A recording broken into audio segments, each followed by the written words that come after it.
vannak fejlemények, nem sok. A rendőrök továbbra sem dolgoznak, levelekre nem válaszolnak, nem csinálnak semmit az ég adta világon. Ma nem jártam a nyakukra személyesen, most más terveim vannak. Még a második kerületi rendőrkapitányságon a lányommal kapcsolatos ügyekben, amikor meghamisították a tanúvallomásomat, akkor kaptam ezt a nagyszerű fecnit. A rendőrség áldozat segítői nem tudom, kötelességének úgy tesz eleget, hogy egy ilyen névjegykártyát hozzávág az emberhez, hogy na hajrá. Fel is hívtam őket, nagyon kedvesek voltak. Az égvilágon semmiben nem tudnak segíteni.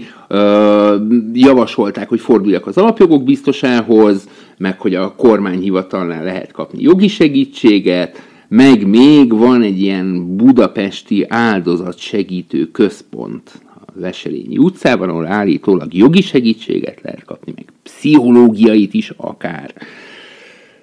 Hát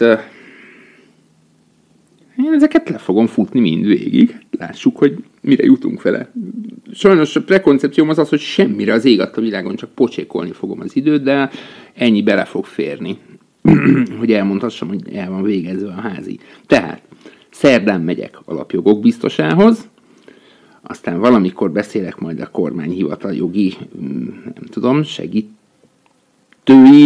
osztályával, hivatalával, akármivel, és közben meg ezek a budapesti áldozatsegítő központ, vagy kik, na őket is felhívom.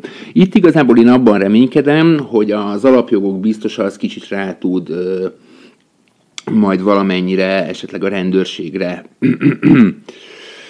koppintani, vagy valami hasonló, bár ez egy nagyon lassú folyamat, emlékeim szerint még a Sárkány Szilviával futottunk egy ilyen kört annó, és évek alatt volt minimális eredménye igazából, ha jól emlékszem.